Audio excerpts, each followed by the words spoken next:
deixar uma íria rolando enquanto a gente entra, tá?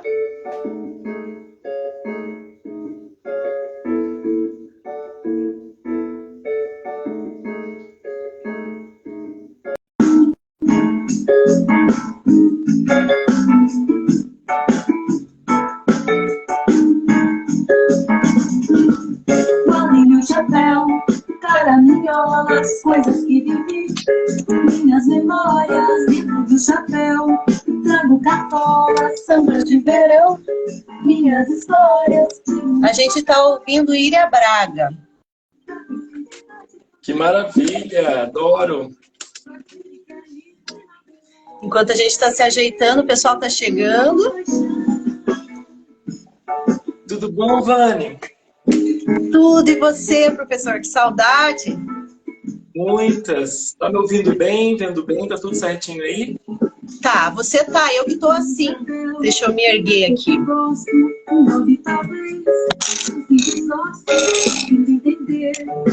Acho que melhorou.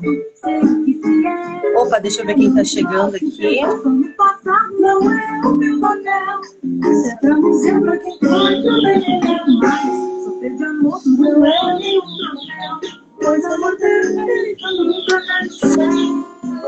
Passadinho. Ó, a Júlia, a Companhia Zoom, acho que a Renata e a Patrícia, a Karen Frank. Eu vou entrar por outro aqui, senão não enxergo vocês entrando. Andréia, falar do seu comentário hoje, Andréia. Reinaldo.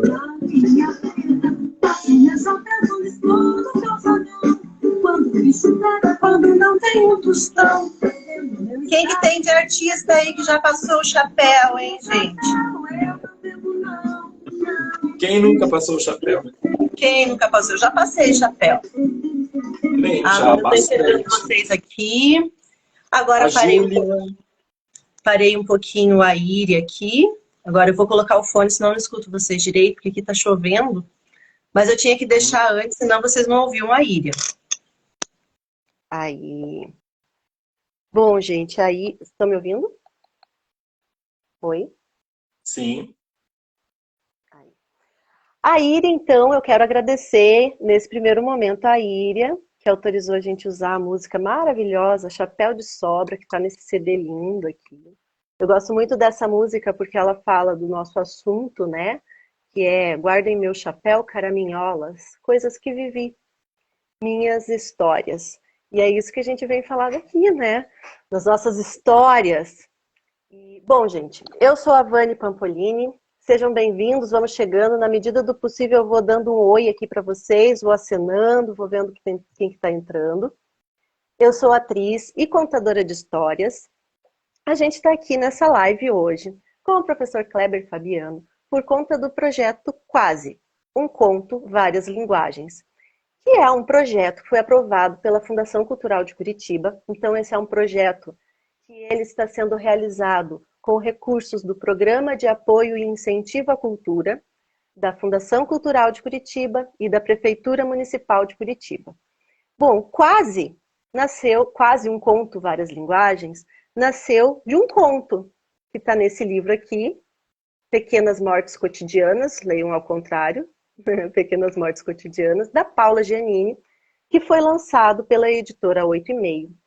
E é um conto que fala sobre uma mulher que se encontra no meio do climatério, chegando na menopausa, e com aquelas mudanças todas nela, e as mudanças todas no mundo, ela já não se reconhece através das lentes pelas quais ela via esse mundo antes. Então, eu peguei esse texto, fiz uma leitura dele, ela está disponível para vocês, ali no link da bio, vai direto lá para o canal. É uma leitura, realmente uma leitura dramática, que é uma das linguagens, que é ler, só que não simplesmente ler para a gente, né? A gente já vai conversar um pouquinho sobre isso, mas é fazer uma leitura dramática com intenção. E em um outro vídeo, eu fiz a interpretação desse conto, junto com a narração dele. Então, ora você via eu narrando, contando essa história, daí a imagem muda para uma interpretação que eu estou sendo, né, a personagem, comendo, falando, enfim, interpretando. Então, esses 2 vídeos já estão à disposição de vocês. Eu ainda estou me acostumando, mas eu vou fazer a minha autodescrição, que eu já estava esquecendo de fazer. A gente está aqui no comecinho, deixa eu aproveitar. Então, como a gente está no Instagram, a gente está meio pequenininho, não dá para ver muita coisa, mas atrás de mim tem um pequeno livreiro, uma pequena estante com alguns livros. Dá para ver aqui acho que é uma maraca, né? Ah, a Ninoca está aqui hoje, a Ninoca não esteve nas outras lives. Uma boneca de pano, tem um pequeno globo, um pequeno cacto e alguns livros. Eu tenho cabelo descolorido, estou com uma blusa escura, com tons florida, com tons laranja e branco. O professor Kleber Fabiano está com uma camisa de gola. Cinza, professor? Meio azul, assim, meio cinza. Eu enxergo um pouco cinza. E ao fundo ele tem um armário fechado, uma parede, né? Que dá para ver pouquinho. É isso, né, professor? Exatamente. Bom, falei assim bem por cima para vocês do projeto, né, do texto da Paula Giannini, que esteve aqui com a gente na terça-feira passada. Na quinta-feira, daí a gente conversou com a professora Cirlei Machado Maciel, que é especialista em oratória. E hoje estamos aqui com o meu queridíssimo professor Kleber Fabiano. Deixa eu colar aqui as informações do professor Kleber. Então, professor Kleber Fabiano, ele é Catarina, lá de Santa Catarina. Qual que é a cidade, professor? É Floripa Eu nasci mesmo? em Joinville, mas morei muitos anos em Balneário Camboriú. Joinville. É da cidade quente, né? É um Quente, muito bem quente. quente. Então, Kleber Fabiano é catarinense, de Joinville. Ele é professor e diretor da Fatum Educação, onde eu fiz minha especialização em contação de histórias e literatura infantil juvenil. Um pouquinho antes da pandemia, dei a sorte de poder estar presencial, né? A minha turma foi a última presencial, nossa formatura foi uma semana antes da pandemia. O professor Kleber também é presidente hoje da Associação Brasileira de Contadores de Histórias, pois ele vai contar um pouquinho para a gente sobre isso, como é que funciona, para vocês acompanharem. Doutor e mestre em Educação, graduado em Letras, criador e curador do Encontro Internacional de Contadores de Histórias, que acontece em Curitiba desde 2013. Eu tive a oportunidade de ir também antes da pandemia, em 2019. Então é um encontro muito legal, que a gente pode estar em contato com colegas narradores, tanto do Brasil, quanto eu também conheci colegas da América Latina, foi bem legal. Marcela Placona, da Argentina, a Pamela, da Colômbia, professor? Da Bolívia. Pamela Gutierrez, da Bolívia. E daí tivemos o Ciro, daqui do Brasil, e Priscila Harder. Foram esses, né, que tiveram. Foram. Em 2019 foram, E professor Kleber. E foi muito lindo, adorei. O professor Kleber também foi para o Festival de Contadores de Histórias lá no Teherã. Vai contar um pouquinho pra gente como é que foi. E também no Encontro Internacional de Contadores de História lá na Colômbia. E também tem um livro muito lindo, que é esse aqui, ó, que eu postei agora há pouquinho uma foto, que é Um Passeio com Chapeuzinho Vermelho, a formação do leitor literário. É um livro, é uma obra que foi selecionada para o Instituto Irmãos Grimm, na Alemanha. Ele já conta também mais um pouquinho. E é isso, seja bem-vindo! Obrigada! Eu fico falando professor, mas é que a gente acostumou, né? Tá bom, Vani. Pode falar Kleber, se quiser, se conseguir. Se falar professor também eu adoro, é o que eu faço, é o que eu amo. Ai, que bom. Os dois, para mim, tá bom. Pode falar de Kleber, de professor, tudo que você quiser. Em primeiro lugar, quero desejar boa noite a todos, né? Tem vários amigos aí, conhecidos, parceiros, povo da contação de histórias, povo da literatura, das letras, enfim, das humanidades, né, de modo geral. E agradecer você, parabenizar por esse projeto incrível, né, Vani? E principalmente por essa sacada tão legal de falar das linguagens. Eu acho que isso é muito bacana, porque seja qual for a linguagem artística, ela precisa estar em diálogo com outras linguagens. Então isso é muito bonito, a gente não pode ficar apenas na nossa área, mas a gente pode dialogar sim com outras áreas e isso é muito bonito. Então, eu te desejo parabéns, boa noite a todos nós e vamos prosear que eu estou aqui afiado para a gente conversar sobre os temas que aparecerem, o que você quiser perguntar, para a gente poder aqui trocar ideia entre amigos, né, Vani? Bem informal, mas com bastante profundidade e amor pela arte da narração oral, da contação de histórias. Vou aproveitar, né? Eu vou falar. Eu postei hoje mais cedo uma foto, daí as pessoas me perguntaram, mas o que que é isso, né? É a livraria Nobel, eu não sei como pronuncia, lá em Petrópolis. Por causa das enchentes, de tudo aquilo que aconteceu lá, eles, assim, o acervo deles está detonado, então eles tiveram que botar tudo na rua, os livros ficaram debaixo d'água, de esgoto mesmo, não tinha como salvar. Então é uma imagem, assim, muito triste, né? E eu trouxe hoje uma Triste. frase do James Russell, que hoje é aniversário de nascimento dele. Os livros são abelhas que levam o pólen de uma inteligência a outra. Eu nunca tinha ouvido isso, estava fazendo uma pesquisa e apareceu assim, ó, pum, caiu como uma luva hoje. E é isso, né? Para isso que servem Exatamente, os Vani. livros. E uma coisa interessante, né, quando a gente fala dos livros, e nessa cena triste, né, porque as coisas, tem muitas mudanças, né, no planeta, no nosso país, estão acontecendo muitas, e agora a gente está acompanhando com muito pesar, né, o que tem acontecido aí na geopolítica do mundo, com a tomada aí da Ucrânia, né, pela Rússia, quer dizer, já foram 2 estados praticamente declarados independentes, que na verdade é uma estratégia de política da ação do Putin, mas dentro desse mundo tão caótico, né, tão maluco, em que os acessos à tecnologia são tão variados, né, nós temos países desenvolvidos com muita tecnologia, países em desenvolvimento com razoável tecnologia e países não desenvolvidos com praticamente nenhuma tecnologia. Mas o livro, ele é uma tecnologia. Né? A gente às vezes fala assim, mas tem que usar uma tecnologia, que é a coisa mais tecnológica do que o livro, ele pode não ser considerado para nossa época uma tecnologia, mas ele é uma grande tecnologia. Para quem já usou a pedra, para quem já escreveu na areia, para quem já precisou usar o papiro, para quem já precisou se comunicar de tantas formas tão menos tecnológicas, o livro é uma baita tecnologia. Né? E é uma tecnologia incrível, porque não acaba a bateria, não tem que trocar pilha, você pode levar para qualquer lugar, você não precisa necessariamente carregar, quer dizer, enfim, é uma tecnologia aí incrível que tem, e para nós que somos apaixonados, né, pelos livros, somos amantes dos livros, naturalmente que ele é, sim, uma excelente tecnologia. Então, às vezes, alguns professores ou nas minhas palestras me perguntam, mas não tem nada algo mais tecnológico? A gente vai usar o que de tecnológico? Eu falo, vai usar o livro. É uma baita tecnologia. Você coloca no papel, você imprime, ele roda e ele passa por... E ele dura séculos. Né? Quem usou a tecnologia, por exemplo, do disquete, não pode mais usar. Quem usou a tecnologia do pendrive, daqui a um tempo a gente não usa mais. Né? A gente salva tudo na nuvem.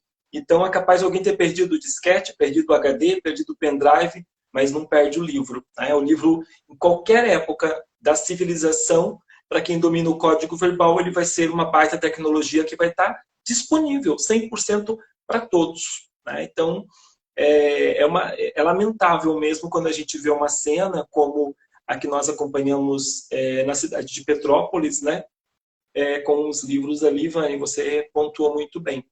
E é uma baita tecnologia porque, inclusive, hoje, para nós, narradores de histórias, o livro, de alguma maneira, ele serve de repertório daquelas histórias, daquelas narrativas ancestrais que os nossos avós, bisavós contaram e que nós não teríamos outro recurso de conhecê-las que não fosse muitas vezes pelas antologias, pelos contos compilados, como o caso dos irmãos Grimm, por exemplo, ou do Perrault, né, que compilavam essas narrativas e nos permitiram. Quem conheceria Chapeuzinho Vermelho se o Perrault e os irmãos Grimm não tivessem, por exemplo, colocado nessa tecnologia incrível? Já pensou se eles tivessem salvo no disquete? Onde que ia parar? Né? Então, é uma tecnologia incrível, sim. É a pergunta, né, que não quer calar, o que veio antes? O ovo ou a galinha, né? E daí? Aproveitando essa, né, pra gente comentar com o pessoal que está assistindo. A Chapeuzinho Vermelho, aproveitando ela porque ela é base para, nossa, para muita história, para muita pesquisa, né? O Perrault foi lá e escreveu a história da Chapeuzinho. Conta o segredo então, Kleber. Quem que veio antes? Na verdade, quem veio antes foi a Chapeuzinho. Acima de tudo foi a narrativa. O que acontece é que essas narrativas elas ganham registros das mais variadas épocas, né? Então, por exemplo, essa narrativa circulava aí, segundo os antropólogos, historiadores, há pelo menos uns 4, 5 séculos antes do Perrault registrá-la. Porque nós temos de lembrar que essa sociedade ágrafa, né, que nós tínhamos, quer dizer, nós somos, há pouco tempo nós escrevemos. A imprensa é muito recente, embora pareça uma tecnologia obsoleta para algumas instituições ou pessoas, mas na verdade ela é extremamente recente. Nós passamos parte da nossa vida, a humanidade passou narrando oralmente, narrando oralmente. E há pouco tempo que a gente registra, que a gente tem livro, né? E eu já vejo gente apressadinha dizendo, não, livro não, gente. Vamos substituir por uma nova tecnologia, mas a gente nem usou o livro ainda. Né? O livro é uma tecnologia muito recente.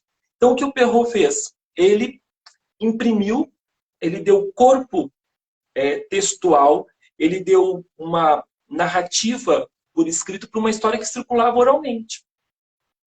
Séculos mais tarde, em 1812, isso foi em 1697 que o Perrault fez. Em 1812, já na Alemanha, os irmãos Jacob e Wilhelm Grimm, os famosos irmãos Grimm, deram uma nova versão, né? E essa história não parou por aí, ela ganha cada vez mais novas e variadas versões, sempre de acordo com o contexto de cada época.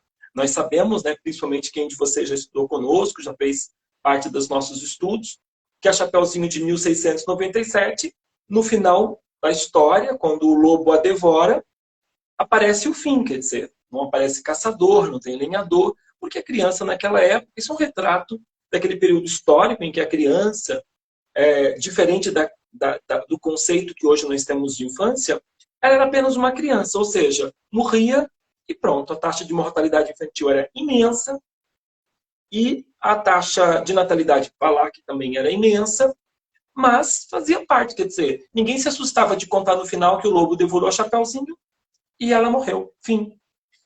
Já na sociedade dos irmãos Grimm, no século XIX, 1812, a infância tem um conceito muito diferenciado. Não tinha mais sentido a protagonista, que é uma criança, que tem uma infância, perecer no final. Então, os irmãos Grimm contam a mesma história, mas eis que surge por ali um caçador, e o caçador ouviu a vovó, e tudo como a gente conhece. Quer dizer, ele dá um protagonismo para a criança que antes não existia, né? Quer dizer, ele dá um novo protagonismo. Então, aí você vê a diferença. Recentemente, nós temos milhares, centenas de milhares de chapeuzinhos vermelhos. Nós temos até Chapeuzinho Menino Vermelho.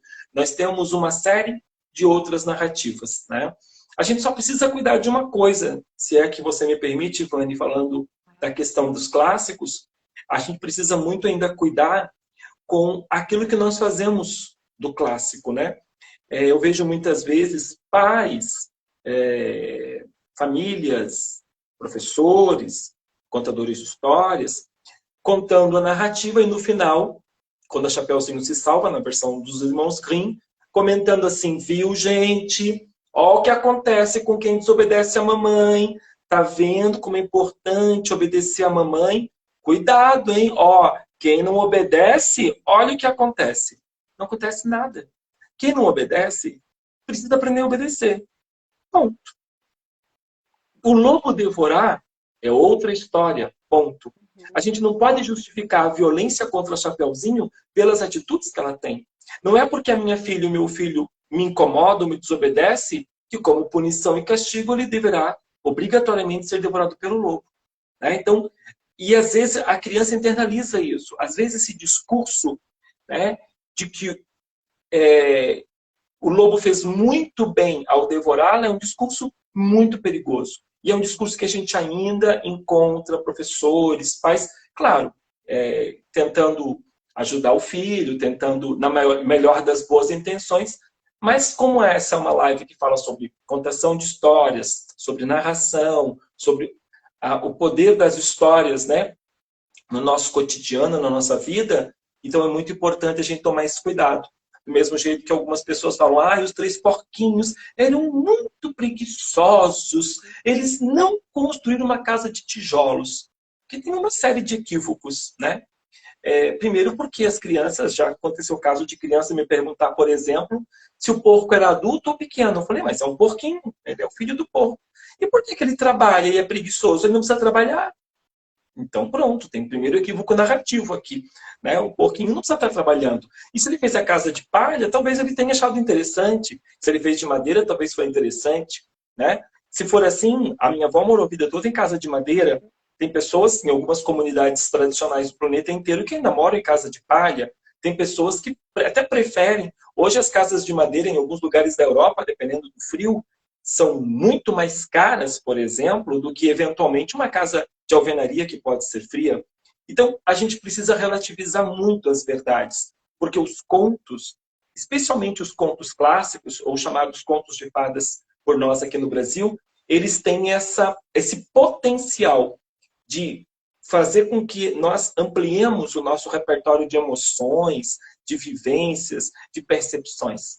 E muitas vezes o narrador, aquele que detém a palavra, ele diminui, ele simplifica, ele perde todo o poder que a história tem, que a narrativa tem, com morais absolutamente descabidas para uma sociedade que se quer mais arejada, mais instruída, mais respeitosa com as diferenças, e as diferenças começam por respeitar a minha casa, né? E a gente pode também pensar que os próprios 3 porquinhos não são 3, quem sabe são apenas nós em fases diferentes da nossa vida. Nem sempre a gente quer investir na casa de tijolos. Um porquinho jovem quer viajar, quer passear. Talvez não seja o momento dele fazer uma casa de tijolos. Talvez ele nem saiba se vai morar ali para sempre. Talvez aquela comunidade não agrade muito. Então, ele provisoriamente pode ter feito uma casa de palha para depois, mais tarde, quem sabe, achar o seu lugar no mundo e então, definitivamente, construir uma casa. Né? Talvez a casa de madeira seja um estágio intermediário, onde nós ainda não queremos algo em definitivo, mas também não queremos investir toda a nossa energia em um bem material. Talvez a gente queira fazer outras coisas na nossa vida. Então, em vez de a gente fechar a narrativa, a gente precisa abrir a narrativa. O convite que eu faço sempre para as pessoas que me escutam, ou que me acompanham, ou que fazem parte das minhas turmas é abrir a narrativa. Nunca fechar a narrativa. A narrativa não pode estar fechada de acordo com a minha moral, com a minha convenção, com as minhas crenças. Ao contrário, por um procedimento ético, né, Vânia? A gente sempre diz, a narrativa está aberta a quem quiser entrar nela e a quem puder, dentro dela, estabelecer e pontuar os sentidos dos mais variados que sejam. Então, para fechar essa questão que você trouxe, tanto da Chapeuzinho como dos 3 porquinhos, a história vai mudando com o tempo. A primeira versão da Rapunzel, ela é expulsa da torre, porque naturalmente que o príncipe a visitava, e quando a mãe descobriu, cortou o cabelo dela e expulsou. Hoje, você lê uma Rapunzel contemporânea, não vai aparecer a gravidez, porque isso não faz parte mais do debate da criança, né, da nossa sociedade. Isso já passou para um outro nível, para um outro patamar, que é do adolescente, do jovem. Portanto, a história ficou com outra característica, baseada sempre no contexto. O contexto histórico, social, político muda completamente a narrativa. E no mundo que está em transformação constante, veja, há mais ou menos alguns meses atrás, nós não imaginávamos, por exemplo, que toda a geopolítica da Europa, principalmente da Europa do Leste, ia se modificar tão rapidamente. Nós estamos prestes a viver um momento histórico novamente, quer dizer, que retoma algo que já foi o Império Russo, que foi a União das Repúblicas Socialistas Soviéticas e que hoje está de novo em movimento. Tem um movimento grande no mundo, está para acontecer uma grande mudança. Ela já aconteceu, está prevista, né? Ela só vai se dar. Então, nós, contadores de histórias, somos os portadores das narrativas. E essas narrativas vão se modificando ao longo da vida, porque a vida é dinâmica, né? A vida é carregada de velocidade, de mudança, e as narrativas mudam. Então a gente, quando conta Chapeuzinho, não conta mais assim, viu, gente, o que aconteceu com a criança que incomoda, que desobedece à mamãe. A criança que desobedece à mamãe tende a aprender a obedecer à mamãe. O lobo que não ataque a criança, porque lugar de lobo não é perto de criança. Criança tem o direito de ser livre, completamente livre. E se ela desobedece ou não à mamãe, isso é entre A e B. Não é C que vai resolver. Muito menos C sendo um agressor, um violentador, alguém de fora. Não pode justificar. Né? Isso é uma coisa importante. Então, ver como a gente vai mudando nossa leitura também sobre as narrativas, sobre o mundo, né, Vânia? E assim, Falei demais, eu acho. Não, por favor, fala que eu adoro. Quem é mãe, quem é pai, e a gente ensinando os nossos filhos, a gente percebe isso. A gente percebe que a gente sempre tinha aquela coisa do não, isso não pode, isso está errado. Claro, tem coisas que a gente precisa saber que é certo ou errado para a gente viver em sociedade, né? Porém, se eu não for lá me sujar na lama, aconteceu essa semana aqui em casa, a Marina tem 6 anos, minha filha, então ela queria mexer no. Mudar a temperatura do chuveiro. Então a gente primeiro falou, só não vá ficar assim em pé que vai escorregar. Não, não é, não vai ficar que vai cair. Então vai, então tenta devagar, mas cuidado para não cair que pode escorregar. Então a gente já vem com aquela coisa do não, ó, vai fazer errado. Não é, vai, deixa fazer, deixa tentar, deixa testar. E as perguntas, os questionamentos que eles vêm fazendo pra gente, que a gente nem fazia, né, há 20, 30, 40 anos, a gente não fazia esse tipo de questionamento que hoje as crianças fazem. E a gente não tem que responder de cara, porque se a gente responde de cara, a gente fala, olha lá, ó, tá vendo o que aconteceu? Ela desobedeceu a mamãe, encontrou o lobo e aí, ó lá, ó, né? Aí a gente já cai nessa resposta, então a gente tem que parar e pensar. Na verdade, não era bom ela ter pego aquele caminho, mas ela, sabe, então você vai justificando a aventura da criança, porque a criança ela precisa da aventura para aprender, senão ela não aprende, nem na escola, né? Se ela não tiver a vontade, né, de ir lá e fazer a conta, ela não vai ter a emoção de, eu consegui, né? Estava comentando sobre as Exatamente. histórias que mudam conforme o tempo, né? A gente estava falando isso sobre o quase, porque é uma mulher que está na menopausa, né? Ela tem lá seus 50 anos e ela é solteira, então ela chega na parada gay e eu sou hétero e não sei o quê. Por que não se falava disso vou jogar mais lá 50 anos atrás? Por que não se falava disso? A expectativa de vida era muito menor, era muito mais baixa. Então a mulher, quando chegava lá, já era, né, aquela história da Dona Benta, né? A vovozinha já tinha mais de 60 anos, a Dona Benta. Então era uma senhorinha que estava lá fazendo seu tricôzinho. Essa era a avó de antigamente. A avó de agora, meu Deus, eu tenho uma amiga minha que é avó, que tem a minha idade, 2 anos mais velha, que né? Então a avó mudou, as pessoas mudaram, a menopausa mudou, porque ela está vindo num momento diferente. Então as histórias, elas realmente elas vão mudando. Eu estou aqui com o livro, vou aproveitar e mostrar que o Kleber ia falar o professor. A gente vai falando, professor, Kleber, do Charles Perrault. Cadê você, Perrault? Tinha separado aqui, já estava marcadinha a foto dele, tão bonitinha. E dos irmãos Green. Para vocês verem a carinha do Perrault. Que foi que... Achei. Não, esse é o Fontaine. Que trouxe pra gente a Chapeuzinho Vermelho. Se não fosse ele, ele sumiu! Cadê você, Perrault?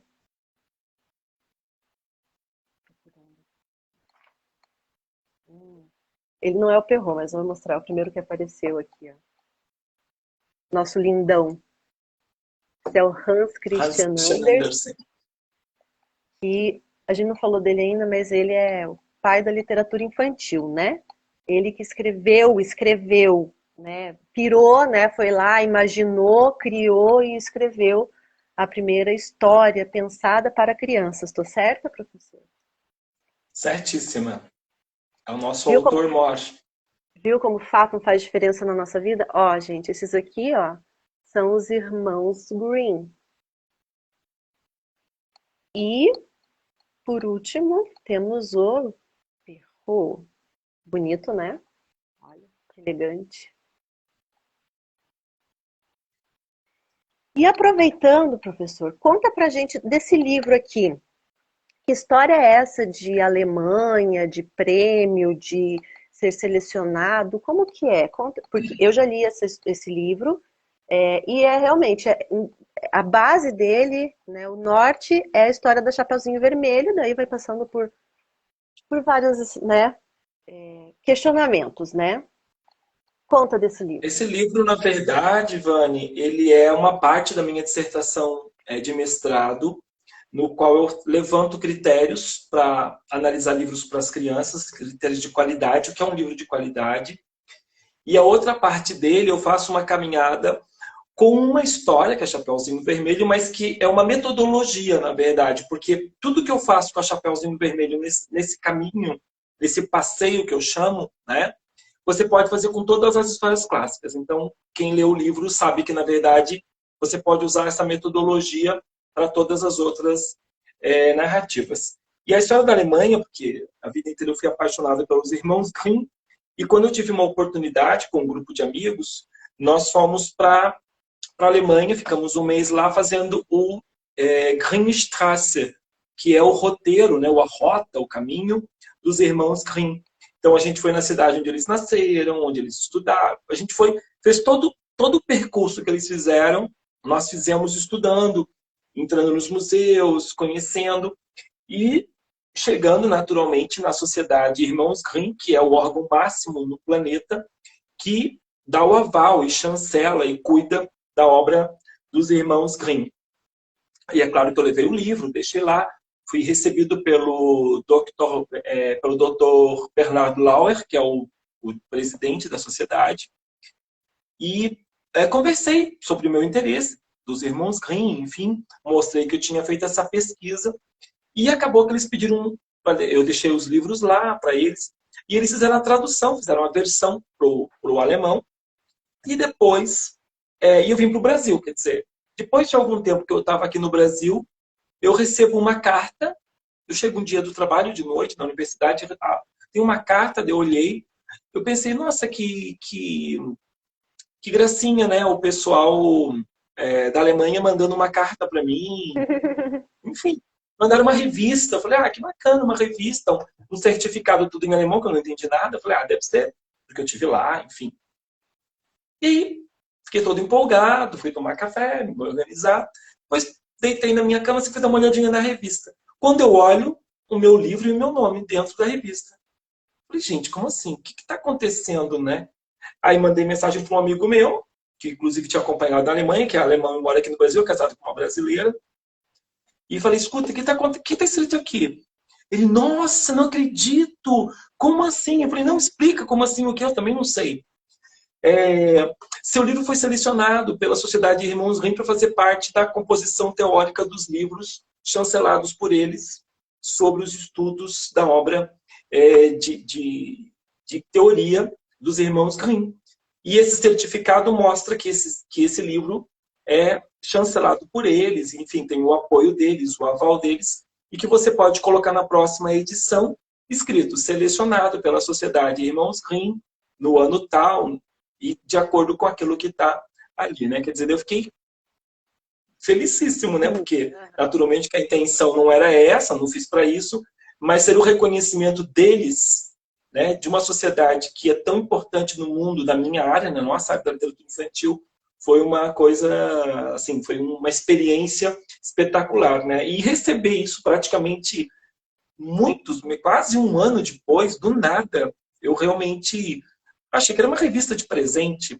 E aí tive a grata surpresa, então, de ter essa condecoração, enfim, essa homenagem, sei lá, essa seleção, né? E é o nosso país, né? Fico feliz porque é o nosso país que está lá representado, né? Então, o livro é meu, mas o país é nosso. E é bom quando o nosso país é representado por coisas bacanas, né? Coisas ligadas à cultura, à arte, ao conhecimento, e não nenhum escândalo que a gente já está acostumado, né? Então, é muito bom a gente poder ter o nome do nosso país vinculado a uma coisa positiva. Eu fiquei muito feliz.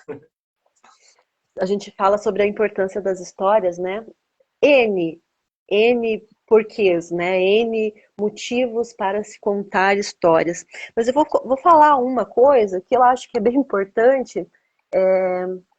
É muito louco isso, mas a minha avó, está com 91 anos hoje, ela conta até hoje que a primeira história que ela ouviu, ela tinha uns 5 anos, e era um livro que era maior que uma bíblia, uma capa vermelha, que o irmão dela lia para ela, que ela era mais nova na época, era a menina mais nova, e daí era toda cheirosinha, e daí o irmão lia para ela ainda não lia, acho que ela tinha uns 6 anos, e era Reinações de Narizinho, né?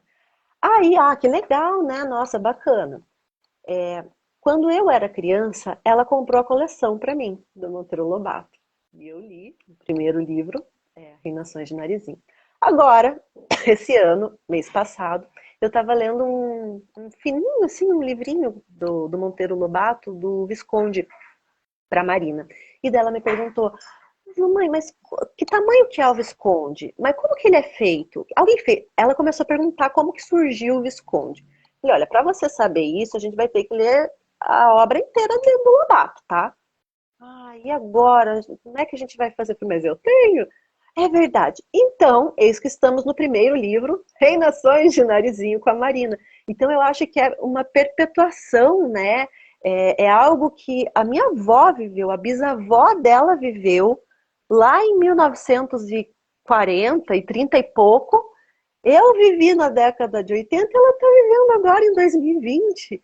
Então, as mesmas histórias, sabe? Claro que tem, e assim, muitas coisas ela, o que que é isso? Mas o que que é isso? Tem coisa que eu não sei o que que é, a gente já vai no dicionário e já olha. Tem coisa que ela já percebe, não sei o que que é, mas pelo contexto, ela já entende que é isso ou aquilo. E é muito legal porque ela fica perguntando, ué, mas a Emília, ela fala, mas qual o tamanho dele? Então ela está criando tudo na cabeça dela, Kleber, que ela sonha com a pílula falante, que as bonecas dela têm a pílula falante, e que tomam a pílula e que falam.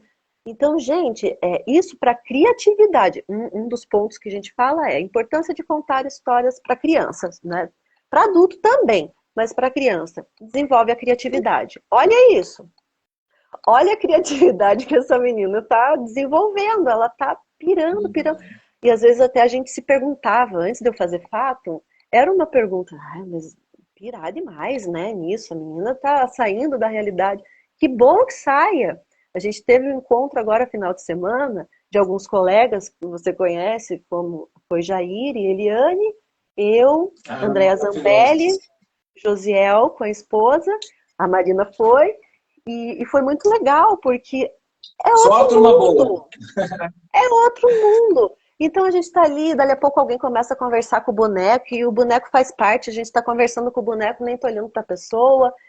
E isso faz muito bem para a gente voltar para a nossa realidade pesada, melhor, com um pouco mais até de centro, né? Essa criatividade, essa saída da realidade, né, vamos dizer assim, ela colabora, ela não prejudica em nada. Na verdade, a faculdade, a imaginação, na verdade, perdão, a imaginação é uma faculdade humana, né? Ela faz parte, ela constitui quem nós somos. Eu não sei em que momento a gente se perdeu e começou a achar que imaginação é para criança. Realmente você tem toda a razão, né? Tem algum desvio do caminho aí e que a gente se perdeu, na verdade. Porque o potencial de imaginação, o potencial imaginativo, ele é uma faculdade humana e, portanto, ele funciona como um elemento na constituição de quem nós somos. Tudo parte da imaginação. Nenhum cientista consegue, por exemplo, propor uma ideia sem imaginação, né? O Albert Einstein chegou a dizer, né, que fazer ciência é uma questão de fé. Por que é uma questão de fé? Porque eu primeiro imagino, quer dizer, eu crio um potencial imaginário, e aí eu vou fazer um prédio, um potencial imaginativo, né? Desenvolver um projeto numa empresa, qualquer que seja, é um potencial imaginativo. Por quê? Porque a palavra imago, que está presente em imagem de imaginação, ela significa a presença daquilo que está ausente. Então, eu presentifico o que está ausente. Então, na verdade, todos os grandes intelectuais, artistas, cientistas, filósofos, todas as pessoas que potencializam a humanidade, elas em algum momento lançam mão desse instrumento, dessa faculdade, dessa potencialidade chamada imaginação. E nós, na nossa ideia, nós muitas vezes falamos assim, é importante para as crianças imaginar, como faz parte e como é importante para as crianças imaginar. Na verdade, isso é um pensamento muito equivocado, né? Porque o imaginário, ele faz parte da humanidade. Ele é um potencial, ele é uma faculdade humana, ele não é uma faculdade da criança. Agora, o que acontece é que uma criança que potencializa o seu imaginário, naturalmente que ela ocupa um lugar de destaque nesse circuito de trabalho, nesse circuito de quando ela se tornar um adulto. Por quê? Porque eu não tenho como participar de um grupo social ou de um trabalho, de uma atividade humana, que a gente chama de trabalho, sem eu poder primeiro levar uma proposta de criação, de algo novo. Quer dizer, em todos os lugares nós somos chamados a usar a imaginação, todo o tempo e o tempo todo. Então é muito interessante, por quê?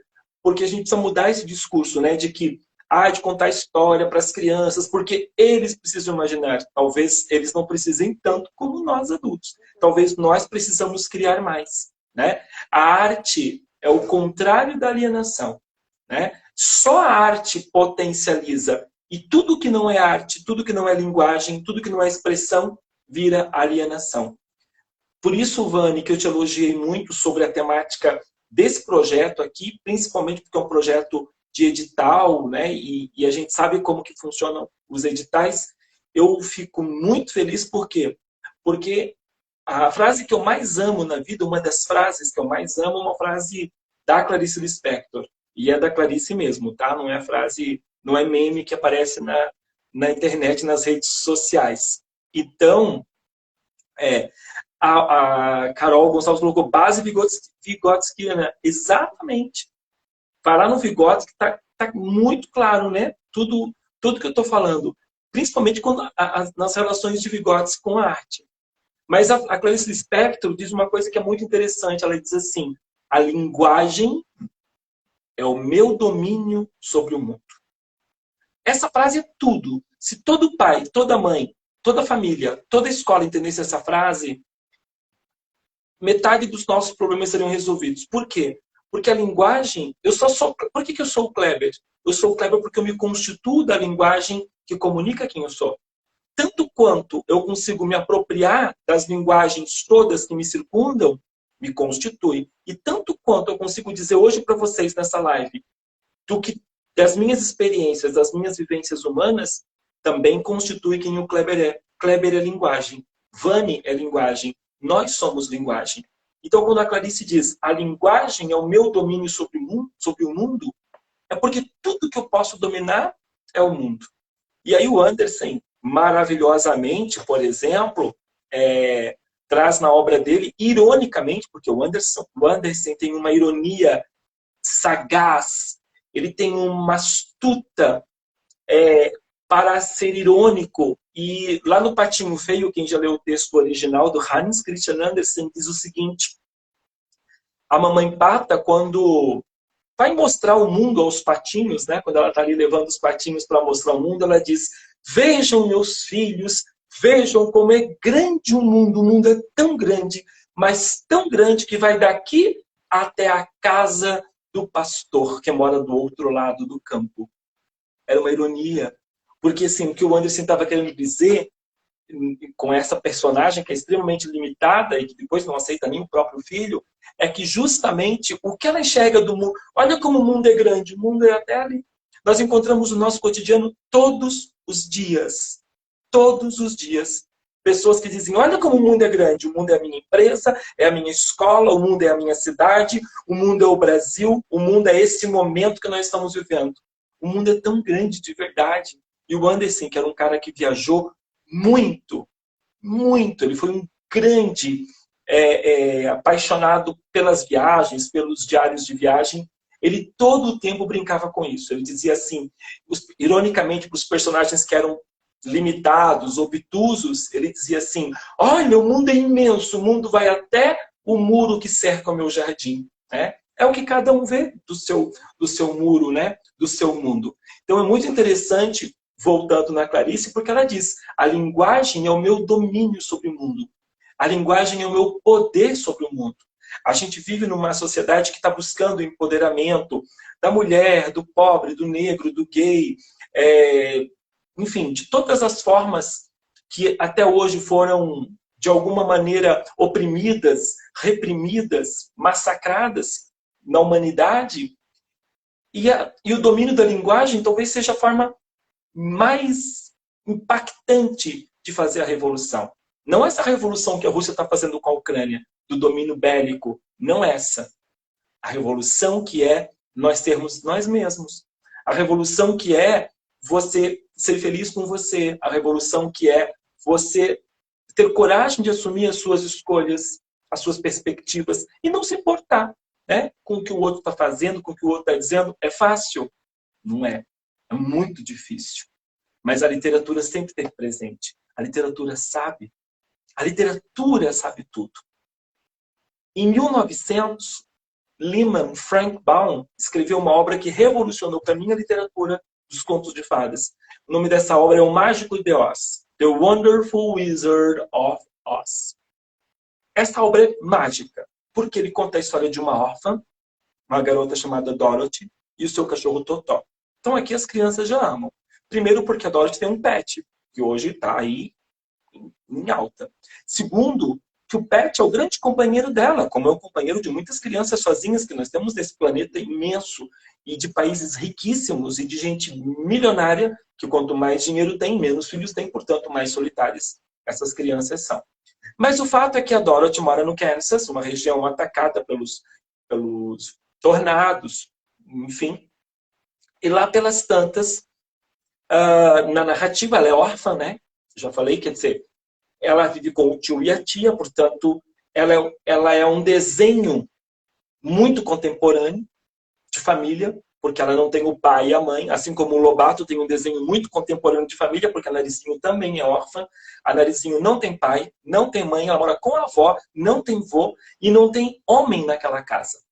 É um núcleo absolutamente doméstico. E a dona Benta não precisa de nenhum homem para pagar a conta, não precisa de homem para fazer nada. Ela administra o sítio. Ela é uma mulher. Ela tem uma fiel escudeira, que é a tia Anastácia, que ajuda. Ela tem uma neta e uma boneca de pano. São 4 mulheres que dominam, que se ajudam e que lidam muito bem com aquele lar. Então, eu acho isso de uma modernidade, de um avanço. O Lobato, ele é de um olhar para frente. Ele está lá no outro lado do mundo. Já a gente está aqui atrás ainda. Né? Quer dizer, o conceito de família dele é muito interessante. E aí voltemos para o Mágico de Oz. Então, a Dorothy, que sai com o seu cachorro Totó, quer dizer, estão ali porque está vindo um furacão, e eles se trancam em casa, o tio e a tia vão para o porão, e a casa rompe, gira com o tornado. Agora já estamos no mundo da ficção, já virou literatura, até aí é uma descrição real. Agora estamos no mundo onírico, quer dizer que já está girando, girando, girando. E ela cai no reino de Oz e ela esmaga uma senhora que é a bruxa má do leste, porque ela cai na região leste. Depois a gente entende por quê.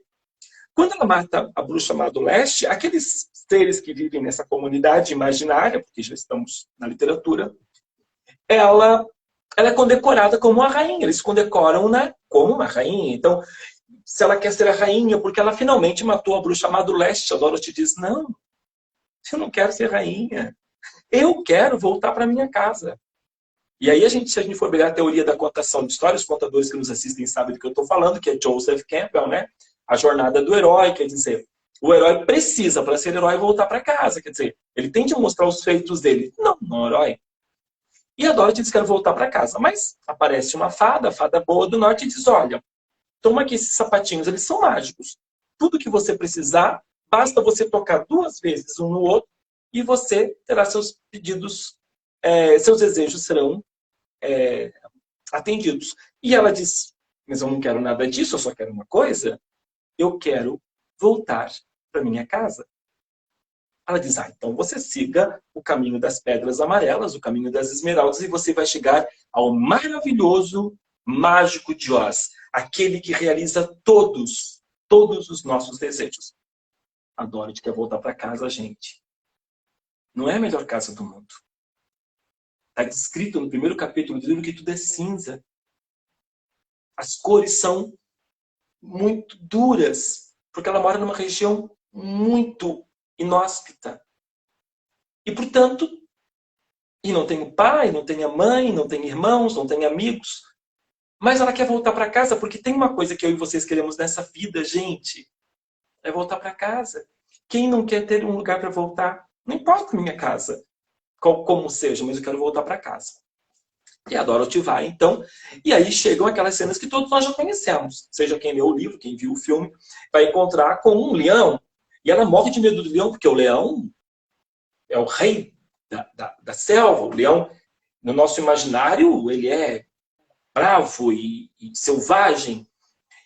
E, num primeiro momento, o Totó começa a latir, a Dorothy pega o Totó, como quem diz, o leão vai devorar o Totó. E, de repente, ela percebe que o leão está chorando. E ela diz, mas por que você está chorando? Eu disse, porque eu sou um leão, justamente por isso você não devia chorar, mas eu não sou um leão corajoso. Eu sou um leão covarde. Eu não tenho coragem. E a Dorothy, naturalmente, está indo buscar o retorno para casa e diz para o leão, então vamos comigo e a gente vai chegar até o grande mágico de Oz. Só ele pode nos levar para casa. E eles vão caminhando. No caminho eles encontram o espantalho, que está preso. Eles tiram o espantalho do lugar onde ele está. E o espantalho conta a eles que ele não tem cérebro. Ele queria pensar. Ele queria ser inteligente. Bom, quem sabe Oz te dá um cérebro. E eles seguem a trajetória. Encontra um homem de lata que diz, olha, eu estou enferrujado, na verdade eu não tenho coração. Eu queria muito amar. Eu precisava amar. Então, bora conosco. E a trupe segue até chegar no Mágico de Oz. Quando eles chegam no território de Oz, que é no centro do país imaginário, que é o território, é o Distrito Federal de Oz, vamos por assim dizer, eles são convidados a colocar um óculos verde. Mas eles não querem colocar o óculos, mas os soldados de Oz dizem, para entrar aqui, vocês precisam colocar o óculos. E quando eles põem o óculos verde, eles começam a enxergar tudo diferente. Tudo fica bonito, tudo fica diferente. Gente, olha que contemporâneo. Olha que contemporâneo como as pessoas querem que a gente enxergue o país e o mundo com os olhos de quem nos coloca os óculos. Né? Ninguém pode enxergar com seus olhos. Para você ver diferente, você tem que entrar com esses óculos.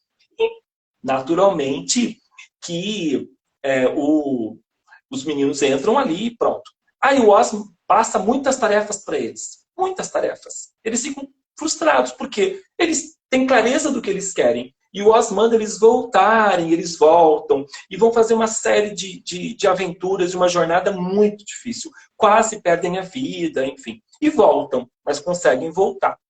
Quando eles voltam, o Oz não quer atendê-los, demora para atendê-los. E eles começam a ficar chateados. Interessante, porque é uma aula sobre liderança também. Né?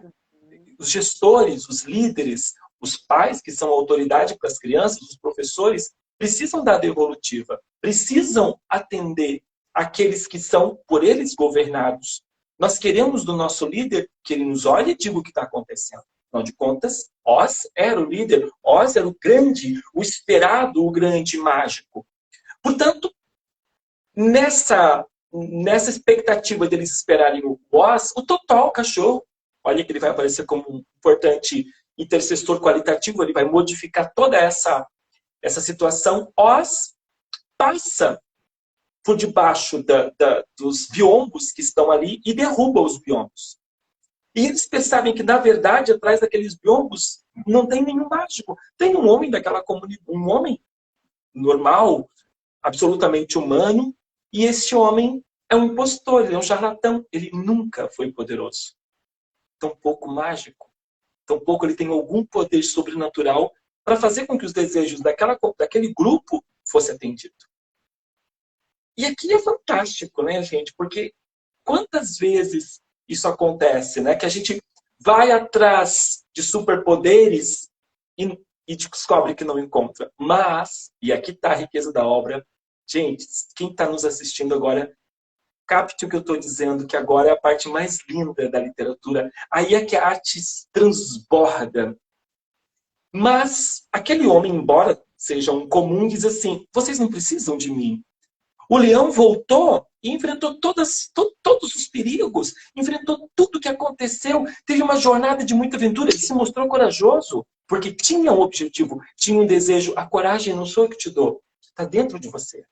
Espantalho, você fez coisas incríveis, você fez estratégias maravilhosas para fugir dos problemas. Portanto, você é inteligentíssimo, desenvolva mais o seu cérebro. Você já tem, falta desenvolvê-lo. E homem de lata, você se emocionou tantas vezes, você foi tão empático, você conseguiu emocionar tantas vezes aos seus amigos e se mostrou tão emocionado. Você tem coração. Desenvolva. Cultive o hábito de emocionar-se. E a Dorothy diz, mas e eu? Bom, Dorothy, você não sei por que está aqui. Você lembra que a fada disse para você que bastava você bater o pé 2 vezes se você estava em casa. E aí cada um deles, portanto, volta, o espantalho volta para o seu lugar, o homem de lata também. Aí a gente descobre que, na verdade, o homem de lata não tem coração. Não é que ele não tem coração. É que ele se apaixonou. E depois que ele se apaixonou, ele amou. E quando ele amou, a mãe da moça que ele amou pedia para que ele desse, ela não queria o casamento deles. E a cada vez ele tinha que dar uma parte do corpo que ele ia substituindo por um pedaço de lata. Até que finalmente ele lhe deu o coração. E ele enferrujou. Nós somos assim. Nós enferrujamos quando a gente não exercita o amor. Muita gente que teve uma mágoa de amor ficou duro, enferrujado. Quantas pessoas nesse planeta são como o mágico de Oz? Perdão, como o homem de lata? Enferrujadas.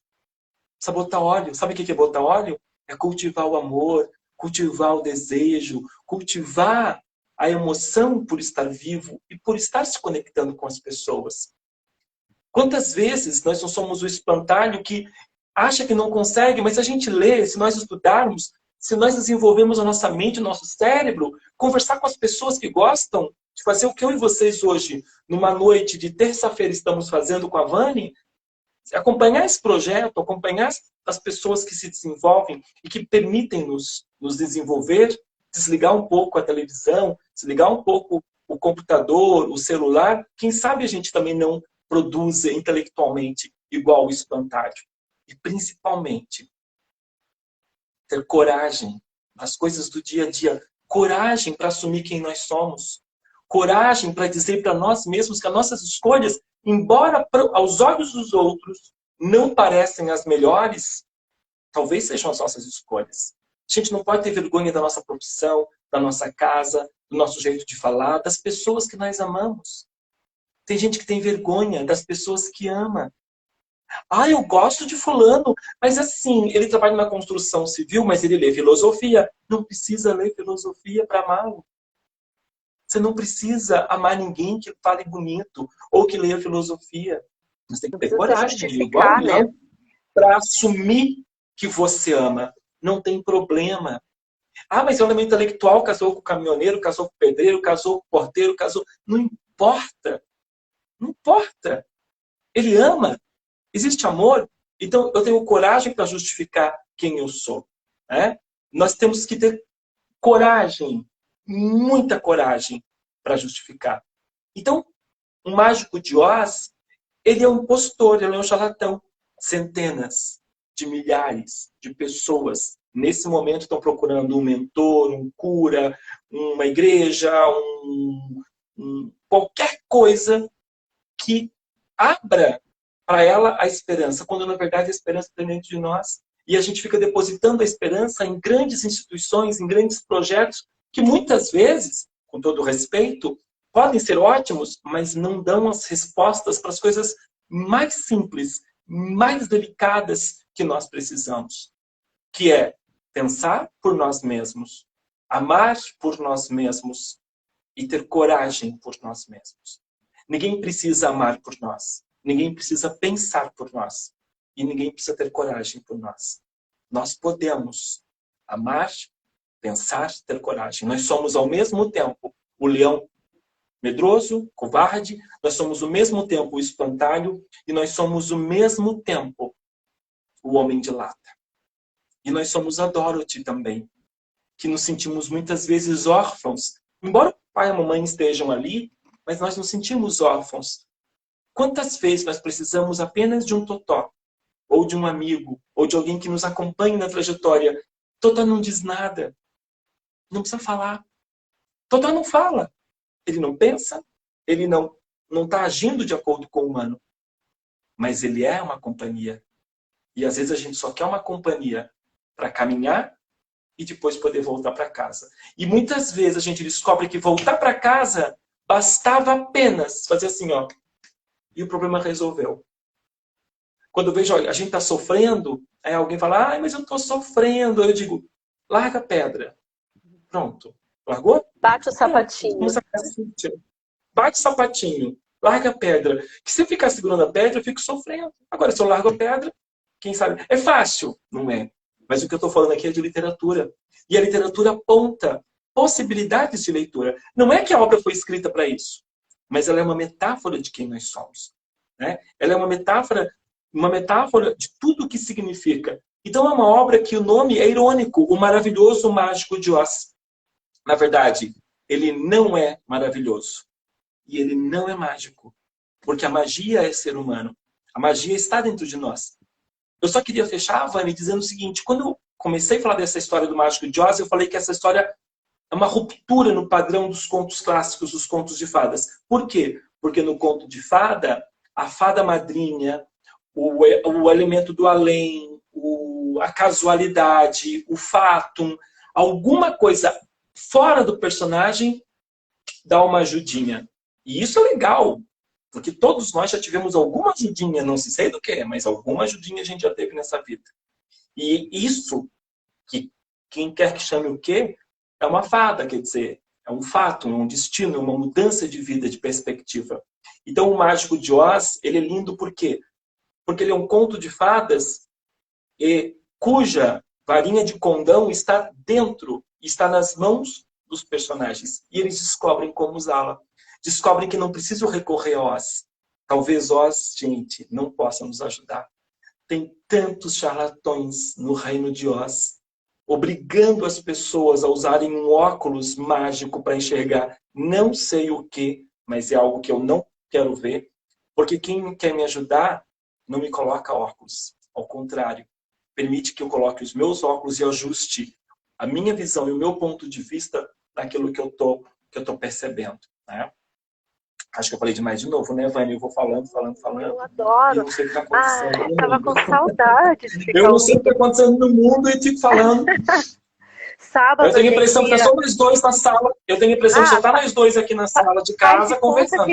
Não, faz de conta que tá, mas aí eu vou te contar aqui. A Juliana, a primeira vez que me encanto profundamente por essa obra. É, né? Tá ouvindo certinho ela, né? O professor Kleber deixa a gente bem encantado mesmo. Reinaldo, oi Reinaldo. Vani, parabéns pela escolha do convidado. Só tenho convidado fera aqui. Me senti muitas vezes todos esses personagens. A prof... Não consegui pegar aqui, prof. da Maria. A Beira-Mar, Maria Ieda, linda, minha amiga. Prof. da Maria.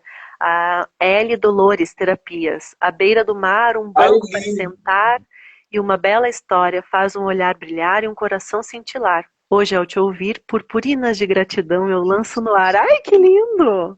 Ela Poética. é linda, grande amiga minha de muitos anos, um ser de luz. Beijo, Eli.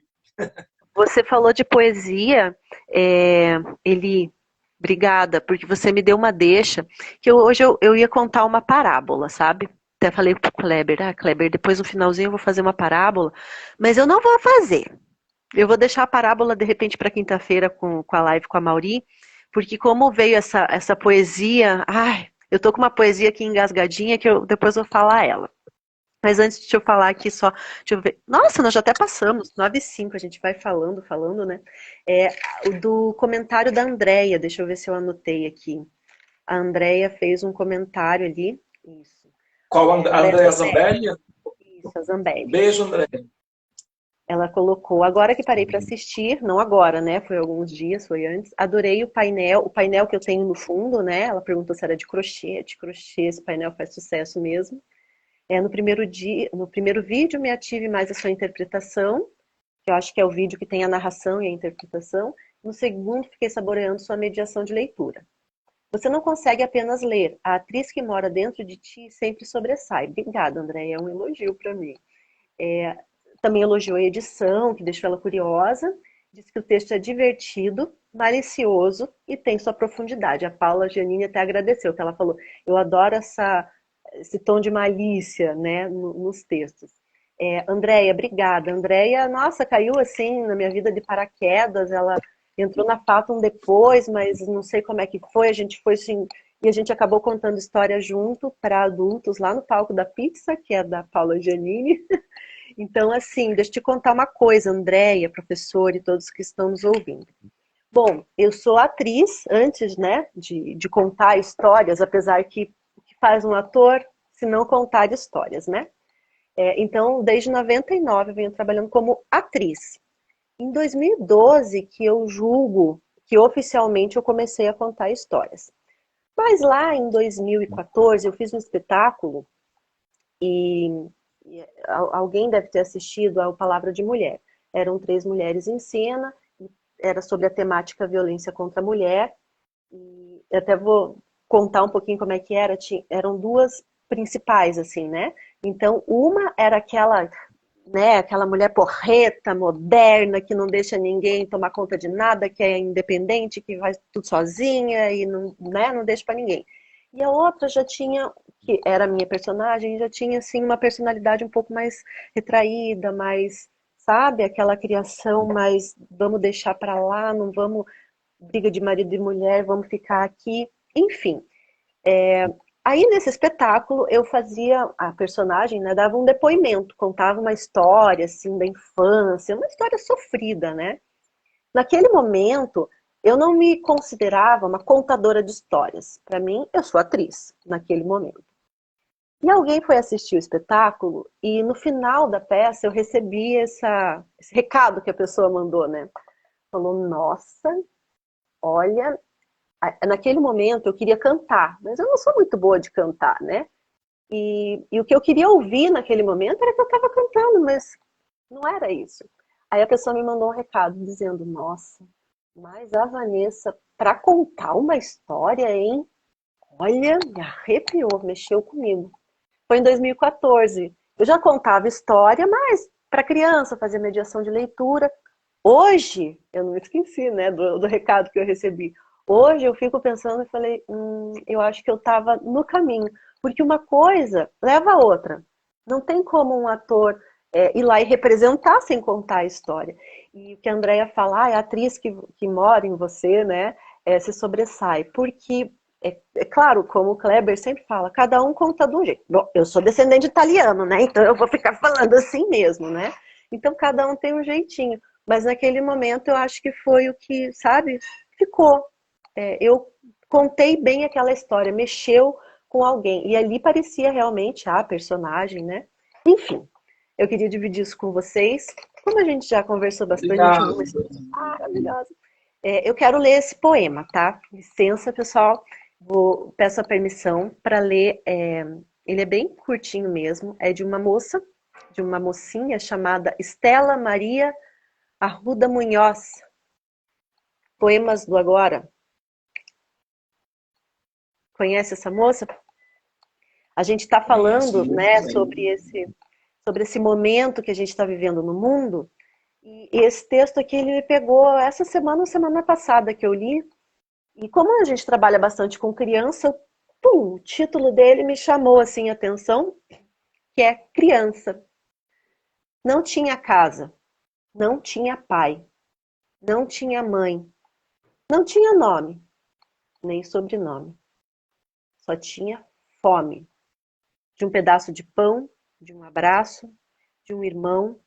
Nasceu aqui, neste país, florão da América, onde nenhum filho seu foge à luta. Mas que luta? Contra o seu irmão ou contra a desigualdade e corrupção? Né, gente? Isso tá engasgado. Pronto, desengasguei. Isso aí. Maravilha. Lindo esse texto, né?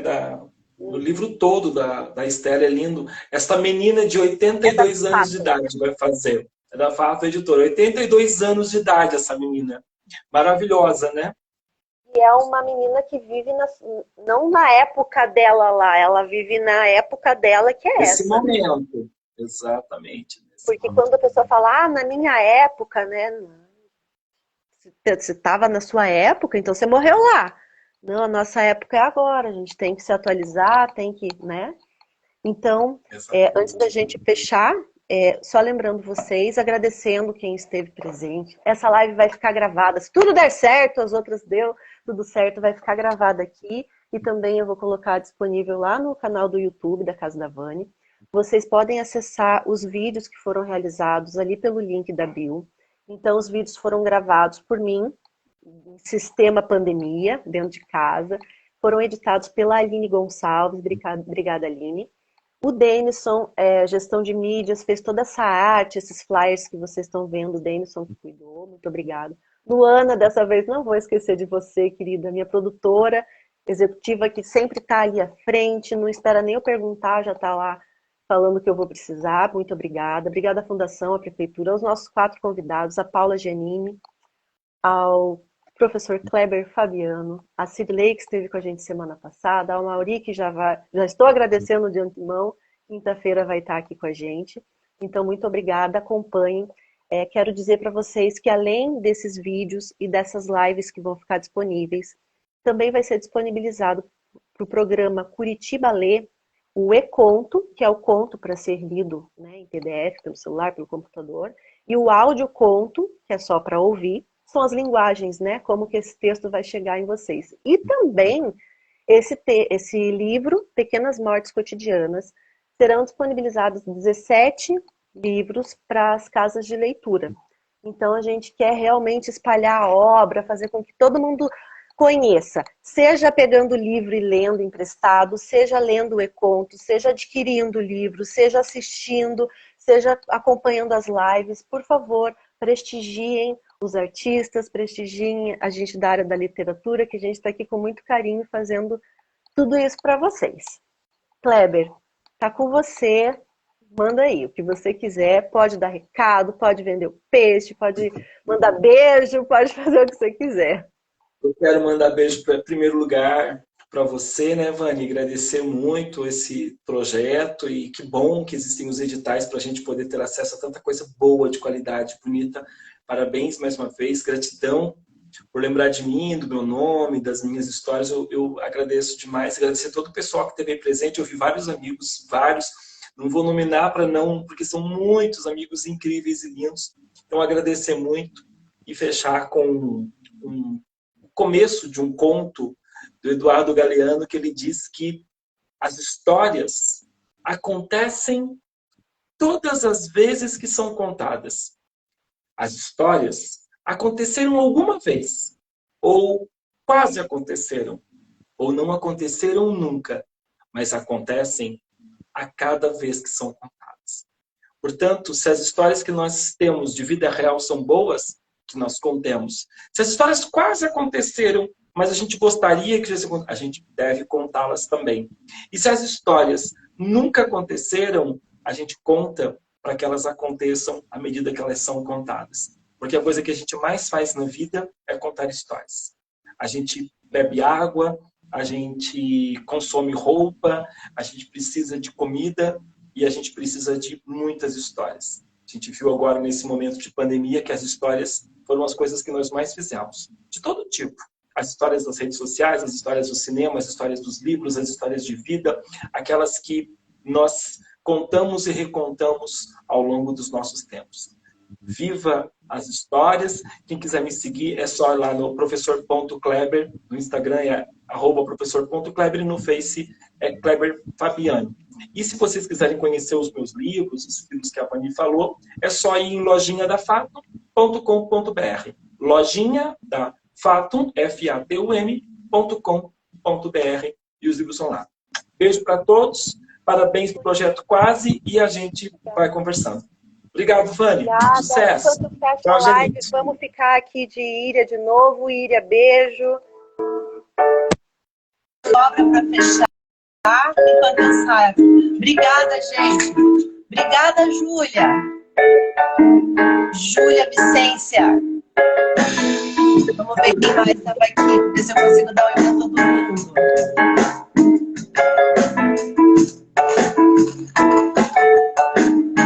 E é muita gente, não vou conseguir.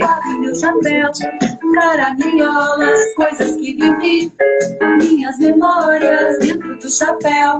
Trago cartolas, sambas de verão, minhas histórias. Digo meu chapéu para quem tem coração.